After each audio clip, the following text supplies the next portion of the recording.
अस्सलाम वालेकुम फ्रेंड्स, कैसे हैं आप सब। यकीनन खैरियत से होंगे और इन्जॉय कर रहे होंगे मौसम को। और जनाब हम आपके लिए लेकर आए हैं सिलसिलेवार नावल ए शाम मेहरबान की एपिसोड 70, जिसको लिख रही हैं हुलिया चौधरी। तो आपको इंतज़ार नहीं कर रहे आते, लिए चलते हैं एपिसोड की तरफ।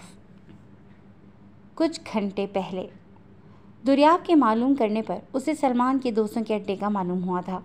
उसने मौज और आबिल को सलमान की असलियत बता दी थी और वो दोनों सलमान के घर से मन्नत को भी ला चुके थे। अब दुरियाब ने अपने खेल का अगला कदम उठाना था और घर से वो नक्सक सा तैयार होकर निकल पड़ा था। ज़रियाब उसकी तैयारी बार बार मुलाहिजा कर रहा था, लेकिन आज उसके होंठों पर हल्की सी मुस्कान थी। उसने सलमान के घर एक बंदा भेज कर पता करवाया तो उसकी माँ से मालूम हुआ कि वो घर पर नहीं है और अब उसे सलमान के दोस्तों का ठिकाना मालूम करवाना था। वो भी उसके लिए ज़्यादा मुश्किल नहीं रहा था, क्योंकि उसके घर के आसपास रहने वालों से सब कुछ मालूम हो चुका था। रात ख़त्म हो चुकी थी और अब अगला दिन था। अगले दिन भी वो सलमान के घर के बाहर उसका इंतज़ार करता रहा, लेकिन वो रात का घर नहीं लौटा था और अब आखिरी हल बचा था। वो रात को उसके दोस्तों के अड्डे के बाहर बैठा उसका इंतज़ार करने लगा और उसको ये इंतज़ार ज़्यादा लंबा नहीं करना पड़ा, क्योंकि सलमान एक हाथ में अल्कोहल की बोतल पकड़े झूमता हुआ बाहर निकला था। वो एक घूंट लगा लेता और चल पड़ता। वो आगे पीछे पीना नहीं छोड़ता था और आज तो फिर उसके लिए दुख की घड़ी थी। दुरिया फ़ौरन गाड़ी से उतरा और सलमान के पास जा पहुंचा। उसकी हालत ऐसी नहीं थी कि वो कुछ सुन पाता, लेकिन दुरियाब को यकीन था। आप रात को इस हालत में यूं, सब खैरियत है ना? दुरियाब ने बड़े नॉर्मल लहजे में उससे बात की थी, जिस पर सलमान नशे की हालत में बमुश्किल आंखें खोलता उसे देखने लगा। तुम कौन हो? वो चेहरा पीछे करता बोला। आप मुझे नहीं जानते, लेकिन मैं आपको जानता हूँ। घर सब ठीक है ना? उसने जानबूझकर ये सवाल रखा था। हाँ ठीक है, एक ही बीवी थी, उसका भाई आया और ले गया। वो झूलता हुआ बता रहा था कि दुरियाब को उसे पकड़ कर रोकना पड़ा। ये बीवियाँ ऐसी ही होती हैं, इन्हें छोड़ ही देना चाहिए। शादी के बगैर इंसान असल मज़े में रहता है, जैसा कि मैं। दुरियाब सलमान की मौजूदा हालत को देखते बड़ी नज़ाकत से इस मामले को देख रहा था। मेरी माँ ने भी यही कहा था कि इसे छोड़ दूँ। तुम भी यही कह रहे हो, क्या मुझे उसे छोड़ देना चाहिए? उसने बमुश्किल लफ्ज़ों को जोड़ते जुमला मुकम्मल किया। छोड़ देना चाहिए। छोड़ दोगे तो फिर किसी बात के लिए जवाबदेह नहीं होगे, खुलकर अपनी मर्ज़ी से अपनी ज़िंदगी गुजारना। दुरियाब उसे बड़े पते की नसीहतें दे रहा था। चलो ठीक है, फिर छोड़ देता हूँ। छोड़ दिया मैंने उसे। वो हाथ में बोतल को झुलाते हुए बोला। ऐसे नहीं छोड़ते, बाकायदा तलाक देनी पड़ती है, 3 दफ़ा। सलमान अपनी कहता आगे को चला जा रहा था, जब दुरियाब ने उसके नज़दीक जाते ऊंची आवाज़ में कहा, अच्छा, पर वो तो घर ही नहीं, वो अपने भाई के घर है। कहो तो मैं उधर छोड़ देता हूँ। दुरियाब ने उसे ऑफ़र की और साथ उसका दिल ज़ोर ज़ोर से धक धक कर रहा था। तुम मुझे उधर छोड़ोगे? ठीक है। सलमान ने हामी भरी थी। ठीक है, इधर ही खड़े रहो, मैं गाड़ी लाता हूँ। दुरियाब उसे एक दीवार के साथ खड़ा करता खुद गाड़ी लेने चला गया और गाड़ी के आने पर उसने बड़ी मुश्किल से उसे गाड़ी में बिठाया था। उसे आज ही ये काम करना था। दुरियाब ने उसके हाथ से अल्कोहल की बोतल पकड़ते दूर फेंकी और खुद गाड़ी में बैठता उसे देखने लगा, जिसका आधा चेहरा खिड़की से बाहर था। अगर अंदर रखता तो गाड़ी से अल्कोहल की स्मेल ही नहीं जानी थी। पर मैं उससे बहुत मोहब्बत करता हूँ। सलमान आंखें बंद किए बड़बड़ा रहा था और अब दुरियाब को खुद पर कंट्रोल करना खासा मुश्किल लगा। तुम्हारी मोहब्बत की ऐसी की तैसी, वो गुस्से से ज़ेर लब बड़बड़ाया था और खामोशी से ड्राइव करने लगा। मुआज़ के घर के बाहर उसने गाड़ी रोकी थी और सलमान को सारी पट्टियाँ पढ़ाते और सारी नसीहतें याद दिलाते उसने उसे अंदर भेजा था। वो नशे की हालत में था और कुछ भी बोल सकता था, और बाहर खड़ा दुरियाब दुआ करने लगा कि उसके मुँह से तलाक का ही लफ्ज़ निकले। उसका तरीका बहुत गलत था, वो जानता था, लेकिन इस वक्त उसे सिर्फ नतीजे की परवाह थी।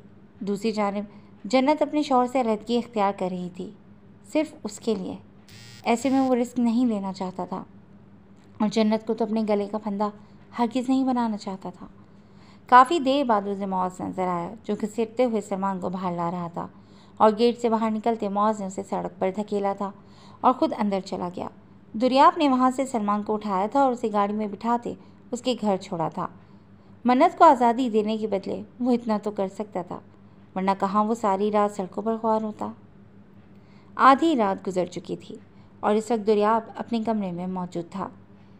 इस वक्त उसे बड़ी ही बेचैनी महसूस हो रही थी। वो जानना चाहता था कि सलमान ने क्या कहा है और अब उससे मज़ीद इंतज़ार नहीं हो रहा था। इसीलिए उसने राबील को कॉल मिलाई और उसे बातों ही बातों में सूरत हाल जानने की कोशिश की थी। और दूसरी जानिब राबील, जो अपने घर के हालात से परेशान थी, दुर्याब को सब बताती चली गई, जिस पर दुर्याब ने बिलाखिर सुख का सांस लिया था। आज इतने दिनों बाद वो दिल से खुश हो रहा था। आगे का सोचते मानो जैसे वो पागल हो रहा हो। पहले वो यहाँ नहीं था, लेकिन अब वो यहाँ ही था। अब वो मन्नत को किसी का नहीं होने देगा। भाभी, मन्नत ने राबील को आवाज़ देते बिस्तर से उठना चाहा, लेकिन राबील ने उसे मना कर दिया था। उसने गर्दन घुमाकर देखा जहाँ उसकी माँ ज़ारो कतार रो रही थी। मेरी बच्चियों को न जाने किसकी नज़र लग गई है। उन्हें देखते मन्नत के दिल को कुछ हुआ था। उसने अपने माथे पर हाथ रखा जहाँ उसे जख्म आया था। काश वो सब एक ख्वाब होता, लेकिन सब कुछ हकीकत बनकर उसके सामने खड़ा था।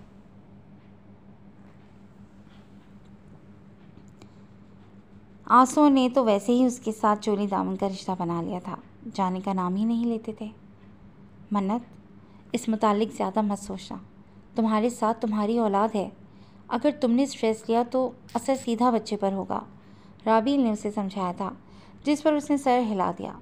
उसके कानों में वो अल्फाज अभी तक बाज़कश कर रहे थे जब सलमान ने उसे कहा था, मैं तुम्हें तलाक देता हूँ। उसने अचानक गहरे गहरे सांस लेना शुरू कर दिए।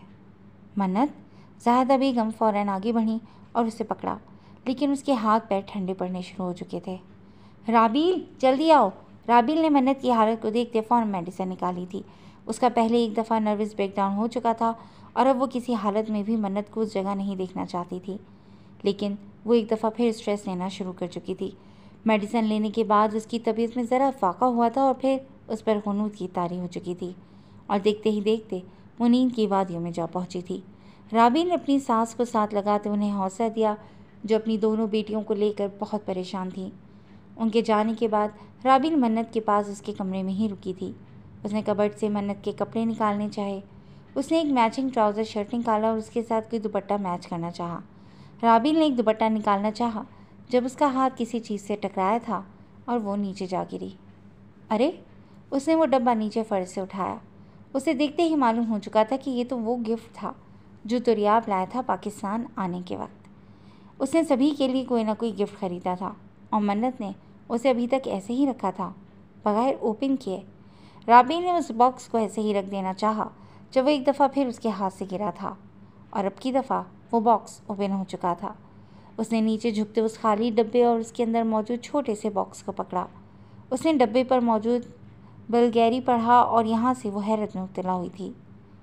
यहाँ की मामूली से मामूली भी कोई चीज़ लाखों में होती थी और दुर्याब ने मन्नत के लिए जो गिफ्ट ख़रीदा वो उधर से क्यों? और इस चीज़ ने उसे वो बॉक्स खोलने पर मजबूर किया था। बॉक्स ओपन होते बॉक्स में मौजूद लाइट रोशन हो चुकी थी, जो उस बॉक्स में मौजूद डायमंड रिंग को रोशन किए हुए थी।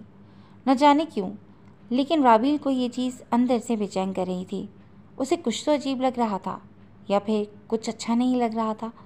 दुर्याब ने मन्नत को एक डायमंड रिंग क्यों दी थी, और वो भी इतनी महंगी? और फिर उसने वो रिंग पकड़ते घुमाई और तब राबील ने जो देखा उसकी आंखें हैरत से खुल चुकी थीं। नहीं, वो बड़बड़ाई थी, क्योंकि रिंग की अंदरूनी तरफ बाकायदा वाज़ेह लफ्ज़ों में लिखा हुआ था, will you marry me? Rabeel ने नफ़ी में सर हिलाया और एक नज़र सोई हुई मन्नत पर डाली। उसका सर वाज़ेह तौर पर चकरा रहा था। ये कब और कैसे हुआ था उसे अंदाज़ा ही ना हो सका, लेकिन ये जो कुछ भी था बहुत हैरत अंगेज़ था कि राबील खुद हिल चुकी थी। उसने वो बॉक्स वैसे ही कबर्ड में रखा जैसे पहले था और ख़ुद कमरे से निकलती चली गई। आज जन्नत और फुरकान के केस की पहली हेयरिंग थी। केस की ज़्यादा 2 या 3 ही हेयरिंग्स होनी थी, लेकिन दोनों फरीकैन डिवोर्स पर राज़ी थे। मुआज़ कोर्ट जाने के लिए तैयार खड़ा था और जन्नत का इंतज़ार कर रहा था। कुछ देर बाद जन्नत भी नीचे आ रही थी। जन्नत, मैं तुम पर कोई दबाव डालने की कोशिश नहीं कर रहा, लेकिन चाहता हूँ कि तुम एक दफ़ा फिर इस मसले पर गौर करो। तुम जो कदम उठाने जा रही हो वो बहुत बड़ा और मुश्किल है। मुआज़ ने उससे कहा था। उसकी एक बहन तलाक से खुश नहीं थी, जबकि दूसरी अपनी मर्जी से खुला का केस कर रही थी। वो दोनों सूरतों में बहुत बुरी तरह फंसा हुआ था। मैंने बहुत सोचा है इस पर और इसी नतीजे पर पहुंची हूँ कि जब मेरा दिल ही राज़ी नहीं तो मैं इस रिश्ते को निभाऊंगी कैसे। जन्नत ने उदासी से मुस्कुराते कहा था और मौज ने फिर आगे से एक लफ्ज़ भी नहीं कहा था, पर उसका दिल अंदर से बहुत उदास था। उसे फुरकान के लिए बहुत बुरा लग रहा था। वो बहुत अच्छा और मेहनती मर्द था, प्यार करने वाला था। जन्नत इस रिश्ते में खुश क्यों नहीं थी वो समझ नहीं पा रहा था, और जन्नत से ज़्यादा इसलिए नहीं पूछ रहा था कि कहीं वो ये ना समझे कि वो उसे इस रिश्ते में रहने के लिए फ़ोर्स कर रहा है। राबील ने उसे कहा था कि वो इस मुतालिक जन्नत से बात करेगी, लेकिन मुआज़ खुद ही उसे मना कर चुका था। वो दोनों कोर्ट जाने के लिए बाहर निकले जब उन्हें गेट पर सिक्योरिटी गार्ड के साथ सलमान बहस करता नजर आया। वो अंदर आ रहा था, लेकिन गार्ड उसे अंदर आने नहीं दे रहा था। जब मौज को देखता वो गार्ड को परे करता उन तक आया। तुम्हारी हिम्मत कैसे हुई इधर आने की? निकलो इधर से। मौज उसे देखते ही गुस्से में आ चुका था। मुझे मन्नत से बात करनी है, सलमान ने अपनी बात कही, जिस पर मौज का पारा मजीद हाई हुआ। मेरी बहन को कल रात तुम सबके सामने तलाक दे चुके हो, तुम्हारे इससे बात करने का कोई मतलब नहीं बनता। मुआज़ ने उसे कॉलर से पकड़ते ऊंची आवाज़ में कहा। नहीं दी मैंने उसे तलाक, वो अभी भी मेरी बीवी है। सलमान ने अपना कॉलर छुड़वाते कहा। नहीं है वो तुम्हारी बीवी, मुआज़ मज़ीद बुलंद आवाज़ में बोला, क्योंकि झगड़ने की आवाज़ से अंदर मौजूद राबील बाहर आ चुकी थी। जन्नत ने राबील को देखा जो हक्का बक्का सलमान को उधर देख रही थी। भाभी, जन्नत राबील के पास गई। वो मेरे बच्चे की माँ बनने वाली है और अभी भी मेरी बीवी है। नशे की हालत में तलाक दे देने से तलाक हो नहीं जाती। सलमान के कहने पर मुआज़ ने गुस्से से अपने बालों में हाथ फेरा था। अगर तलाक नहीं हुई तो मैं करवा के रहूँगा, मुआज़ ने उसकी आंखों में देखते बड़े मुस्तहकम लहजे में कहा था। लेकिन फ़िलहाल मैं मन्नत से बात करना चाहता हूँ, ये फैसला भी उसी का होगा। और दूसरी जानिब सलमान भी अपने मौक़िफ़ से हटने को तैयार नहीं था। उसने राबील की जानिब देखा और उसे मन्नत को लाने का कहा। सलमान वहाँ खड़ा होकर मन्नत के आने का इंतज़ार करने लगा कि तभी उसे राबील के साथ मन्नत बाहर आती नजर आई। उसके माथे के किनारे पर बैंडेज लगी हुई थी। सलमान फ़ौरन उसकी जानिब लपका था। जब मन्नत उसके नज़दीक आने पर उसे 2 कदम दूर हटते फासला बना गई। मन्नत, स्वीटहार्ट, मैं तुम्हें खुद से अलग नहीं करना चाहता, सलमान ने बड़े आराम से उसे कहा था। जब मन्नत ने भवें सुकेड़ते उसकी जानिब देखा। देखो, कल रात जो भी हुआ मैं अपने होश आवाज़ में नहीं था। मैंने जो कुछ भी कहा वो नशे की हालत में कहा था। वो सच नहीं है। मुझे भड़काया गया था। मैं तुम्हें तलाक नहीं देना चाहता, यकीन करो मेरा। सलमान की मन्नतें करने पर मुआज़ को शक था कि वो कहीं ना कहीं पिघल ना जाए, इसीलिए उसे बीच में कूदना पड़ा। तलाक होश आवाज़ में दी गई हो या फिर नशे की हालत में, तलाक तलाक ही होती है। तुमने अपनी मर्ज़ी से शराब पी थी, किसी ने ज़ोर ज़बरदस्ती से नहीं पिलाई थी। इसीलिए नशे की हालत में जो तलाक तुमने मेरी बहन को दी थी वो शरई तौर पर जायज़ है। मुआज़ एक लफ्ज़ पर जोर देता उसे सब कुछ बावर करवा चुका था। मन्नत इस सारे मामले में खामोश थी।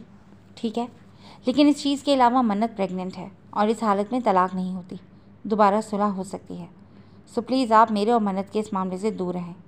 सलमान को मुआज़ का बीच में आना बिल्कुल अच्छा नहीं लगा था। तुम्हारी जानिब से तलाक हो चुकी है, बेवकूफ़ इंसान, और अगर तुम्हें इस हालत में तलाक देने पर पछतावा हो रहा है तो सुलह की जा सकती है। लेकिन अगर मन्नत सुलह करने पर राज़ी ना हो तो? मुआज़ के बोलने पर अब सलमान को गुस्सा आने लगा था। आप मन्नत को बोलने दें, मैं उससे पूछना चाहता हूँ कि वो क्या चाहती है। सलमान ने अब मन्नत की जानिब देखते कहा। पागल हो गए हो या अभी भी पी कर आए हो? एक शराबी इंसान के साथ कौन सी लड़की रहना चाहती होगी, और वो भी तुम जैसे इंसान के साथ जो अपनी बेगैरत दोस्तों को घर शराब की दावत पर बुलाता है। मन्नत और हम में से कोई भी शादी से पहले ये बात नहीं जानता था, और जब सबको मालूम हो चुका है तो हम किसी भी कीमत पर मन्नत को तुम्हारे साथ नहीं भेजेंगे। वो तो भला हो दुर्याब का, जिसने सब कुछ सच बता दिया था, वरना हमसे किसी को भी कुछ मालूम नहीं होना था। उस रात अगर मेरी बहन को कुछ भी होता ना तो मैं तुम्हें ज़िंदा गाड़ देता। ज़रीन इंसान, खुदा का लाख लाख शुक्र अदा करता हूँ कि उसने उस रात दुर्याब को फरिश्ता बनाकर भेजा था मन्नत की हिफाजत के लिए, और उसकी वजह से तुम बेनकाब हुए हो। मुआज़ सलमान के सीने पर हाथ रखता उसे मन्नत से दूर करता बोला, जबकि जन्नत और मन्नत दोनों बहनें दुर्याब के नाम पर शौक हुई थीं। जन्नत को शौक लगा था कि दुर्याब ने मन्नत को बचाया था, और मन्नत को ये शौक लगा कि उसने सब कुछ मुआज़ को बताया था। हाँ दुर्याब, यही इंसान, उसने ही मुझे वर्काया था। मेरा यकीन करो मन्नत, उस शख्स ने मुझे वर्गलाया था। न जाने क्या क्या उसने कहा था मुझे, जिस वजह से मैं उसकी बातों में आ गया और सब कुछ कह दिया। मॉस को उस शख्स की बातों में कोई इंटरेस्ट नहीं था और वो इस वक्त सख्त उकताया हुआ लग रहा था। हाँ, तुम्हें कोई भी आकर वर्गलाएगा और तुम उसकी बातों में आ जाओगे। चलो मान भी लेते हैं, कैसा हुआ है तो बहुत अच्छा हुआ है। दुर्या आपने ऐसा किया है तो ठीक किया है, क्योंकि तुम्हारी सच्चाई जानने के बाद हम में से कोई भी नहीं चाहता कि मन्नत तुम्हारे साथ रहे।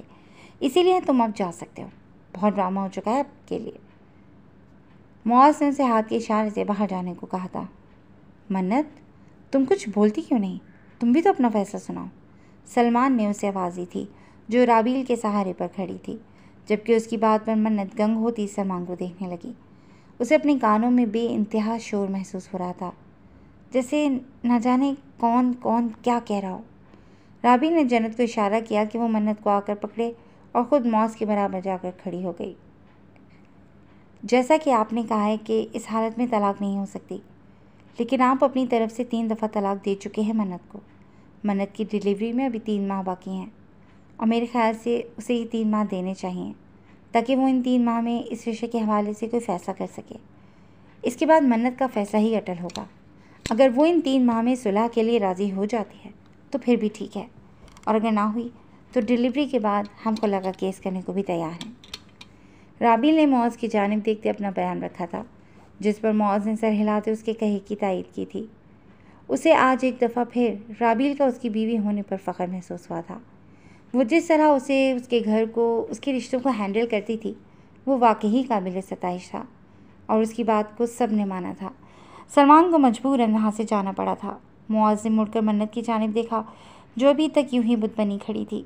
उसने ज़बान से एक लफ्ज़ तक नहीं बोला था, लेकिन उसकी मजबूर और बेबस आँखें सारा हाल बयान कर रही थीं। मौज चलता हुआ उसके पास आया।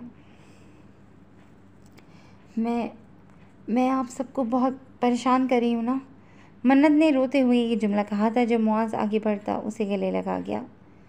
नहीं मेरा बच्चा, ऐसी बात बिल्कुल नहीं है, उसने प्यार से उसका सर सहलाते कहा था। जब मौज के फ़ोन पर कॉल आई थी, उसने कॉल उठाई तो दूसरी जानिब जन्नत के केस को जो हैंडल कर रहा था वो वकील था, जिसका कहना था कि केस की समाअत मुलतवी कर दी गई है क्योंकि वो लोग कोर्ट नहीं पहुंचे थे। सलमान के चक्कर में उनकी एक समाअत मिस हो चुकी थी। मौज ने ये बात जन्नत को बताई थी, जिस पर जन्नत खामोशी से सर हिला गई। जी व्यूअर्स, आज के लिए बस इतना ही। उम्मीद है आपको ये एपिसोड पसंद आई होगी। हमें अपने कमेंट सेक्शन में ज़रूर बताइएगा कि मन्नत का फाइनल फैसला क्या होगा, और जुड़े रहिएगा हमारे साथ, जहां हम बहुत जल्द नई एपिसोड लेकर आएंगे। Till then take care and अल्लाह हाफिज़।